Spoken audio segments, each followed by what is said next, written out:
Militer. Pembahasan kali ini mengenai jasa Rusia untuk Indonesia. Sejak resmi menjalin hubungan diplomatik di tahun 1950, sejak itulah hubungan persahabatan kedua negara ini terus berkembang. Dulu Rusia dikenal dengan sebutan Uni Soviet sebelum keruntuhannya pada 1991 dan berganti nama menjadi negara Rusia sekarang ini. Nama Indonesia sudah dikenal di Uni Soviet lama sebelum Indonesia merdeka. Dalam buku karangan Alexander Gruber yang ditulis pada 1933, nama Indonesia sudah tercantum. Saat itu sebenarnya Indonesia masih disebut Hindia Belanda. Namun Uni Soviet memilih menyebut negara ini sesuai dengan sebutan yang digunakan oleh para pejuang Indonesia. Pada akhir 1950-an, Indonesia hendak memodernisasi angkatan bersenjatanya. Saat itu angkatan bersenjata Indonesia hanya memiliki sisa persenjataan dari Perang Dunia Kedua. Baik dari segi kuantitas maupun kualitas, kekuatan persenjataan Indonesia tidak memenuhi persyaratan untuk melindungi ribuan pulau yang tersebar di seluruh wilayah Indonesia. Lalu bagaimana Uni Soviet atau Rusia membantu Indonesia merebut Irian Barat? Pada saat itu, Kepala Staf Angkatan Darat Jenderal Nasution berkunjung ke Amerika Serikat dengan membawa proposal agar mendapat bantuan untuk mereformasi Angkatan Bersenjata Indonesia. Namun Amerika menolak proposal tersebut dengan alasan Indonesia masih memiliki konflik yang belum terselesaikan dengan Belanda terkait masalah Irian Barat. Amerika menolak memberi bantuan persenjataan bagi Indonesia karena khawatir senjata tersebut akan digunakan untuk berperang melawan sekutu Amerika. Dengan ditolak Amerika, Indonesia kemudian berpaling ke Uni Soviet. Ternyata Indonesia tidak hanya mendapatkan apa yang dibutuhkan, tetapi dengan dukungan Uni Soviet, Indonesia mampu mengembangkan teknologi dan pengetahuannya di bidang militer. Uni Soviet banyak memasok peralatan militer pada Indonesia, mulai dari tank, kapal perang, dan berbagai jenis pesawat tempur. Tentu saja semua itu tidak gratis. Pemberian tersebut merupakan bagian dari kredit sebesar 1 miliar dolar Amerika.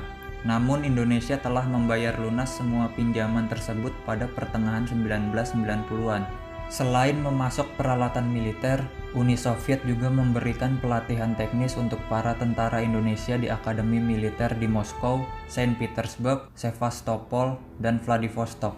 Soviet juga mengirim 1.000 instruktur ke berbagai daerah di Indonesia, seperti Jakarta, Bandung, Surabaya, dan Madiun untuk melatih tentara Indonesia. Soviet sadar bahwa sebagai negara baru, militer Indonesia memiliki pengalaman yang sangat terbatas, terutama terkait pengalaman teknis. Karena Belanda tidak mewariskan budaya yang berkaitan dengan kemampuan teknis pada rakyat Indonesia, padahal perlu beberapa generasi agar Indonesia dapat benar-benar menguasai hal tersebut. Pada Desember 1949, Belanda mengakui kedaulatan Indonesia di seluruh bekas wilayah Hindia Belanda, kecuali Papua. Pemerintah Belanda beralasan bahwa pulau dan suku-suku yang mendiami Papua memiliki kebudayaan mereka sendiri yang berbeda dengan wilayah Indonesia lainnya. Presiden pertama RI Soekarno yang memimpin gerakan kemerdekaan Indonesia membuat misi pribadi untuk membebaskan wilayah yang saat itu disebut sebagai Irian Barat dari kekuasaan Belanda. Pada awalnya, ini adalah upaya yang sia-sia, kata Clarice van den Hengel, seorang peneliti dan ahli Indonesia yang tinggal di Den Haag. Awalnya Amerika yang telah membentuk NATO mendukung Belanda, sedangkan Stalin tidak peduli dengan Indonesia yang berada jauh di Khatulistiwa. Upaya Soekarno untuk membebaskan Irian Barat dimulai dengan melakukan negosiasi bilateral langsung dengan Belanda. Ketika langkah ini gagal, Indonesia kemudian mencoba untuk menggalang dukungan di Majelis Umum PBB.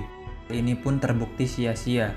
Namun Uni Soviet mendukung gerakan anti-kolonialisme di Asia dan tertarik dengan misi Soekarno untuk membebaskan seluruh Hindia Timur dari pemerintahan kolonial Belanda. Dukungan terbuka dan bantuan persenjataan Moskow terhadap Jakarta memaksa Belanda untuk bernegosiasi di meja perundingan. Tak seperti perjuangan pembebasan negara-negara jajahan Inggris yang akhirnya diberi jalan untuk merdeka dan membentuk negara baru. Indonesia benar-benar harus melawan Belanda dalam perang 4 tahun untuk mencapai kemerdekaan seutuhnya. Konfrontasi pada tahun 1956, Presiden Soekarno yang memiliki kecenderungan jiwa sosialis yang kuat melakukan kunjungan pertamanya ke Moskow. Di Moskow, Presiden Soekarno membahas sengketa negaranya dengan Belanda, yang kemudian disebut sebagai sengketa Irian Barat. Pemimpin Soviet Nikita Khrushchev yang mendukung gerakan anti-kolonialisme di Asia dan Afrika dengan cepat mengumumkan dukungan terhadap Indonesia yang pada waktu itu tengah berupaya mendapatkan dukungan di PBB. Moskow juga mempersenjatai Angkatan Bersenjata Indonesia dari akhir 1950-an hingga akhir masa kepemimpinan Soekarno pada 1966. Uni Soviet memasok senjata ke Indonesia, diantaranya adalah 1 kapal penjelajah, 14 kapal perusak, 8 kapal patroli anti kapal selam, 20 kapal rudal, 12 kapal selam kelas Whiskey, beberapa kapal torpedo dan kapal meriam, serta kendaraan-kendaraan lapis baja dan amfibi, helikopter, dan pesawat pengebom. Selama puncak konfrontasi, Subandrio, Menteri Luar Negeri Soekarno yang fasih berbahasa Rusia, terbang ke Moskow untuk meminta dukungan Soviet. Situasi benar-benar berubah ketika Indonesia dipersenjatai oleh Soviet, kata Van den Hengel.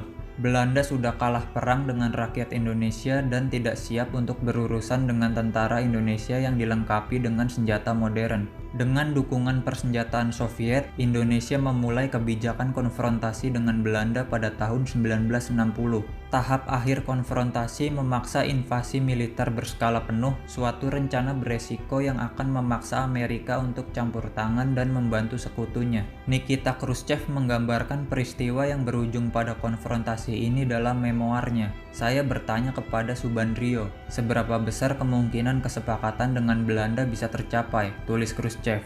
Dia menjawab, tidak terlalu besar. Saya bilang jika Belanda tidak bersikap rasional dan memilih terlibat dalam operasi militer, ini akan menjadi perang yang pada batas tertentu bisa berfungsi sebagai medan pembuktian bagi pilot-pilot kami yang menerbangkan pesawat tempur dengan dilengkapi rudal. Kita akan melihat bagaimana rudal kami bekerja, yang membuat Amerika sama sekali tak ingin terjebak dalam krisis lain yang berpotensi menjadi perang dunia lagi. Kemudian aktivitas militer Indonesia terus meningkat di wilayah yang dipersengketakan ini, sampai pertengahan tahun 1962. AURI mulai beroperasi dari pangkalan di pulau-pulau sekitar Irian Barat, dan pesawat pengebom Tupolev Tu-16 yang dikirim Soviet lengkap dengan misil anti kapal AS-1 Channel, KS-1 KOM dikerahkan untuk mengantisipasi serangan kapal induk Belanda Karel Doorman. Senjata-senjata itulah yang menjadi kartu as terakhir Soekarno dalam upaya pembebasan Irian Barat. Ini menjadi momen berakhirnya kekuasaan Belanda di Irian Barat, kata Van den Hengel. Selain ingin menghindari konfrontasi langsung dengan Uni Soviet, Amerika tidak ingin terlihat bahwa negaranya tampak mendukung penjajah Eropa melawan negara dunia ketiga yang baru merdeka. Di bawah tekanan Amerika, pada Agustus 1962, Belanda akhirnya setuju untuk menyerahkan Irian Barat ke otoritas PBB UNTEA.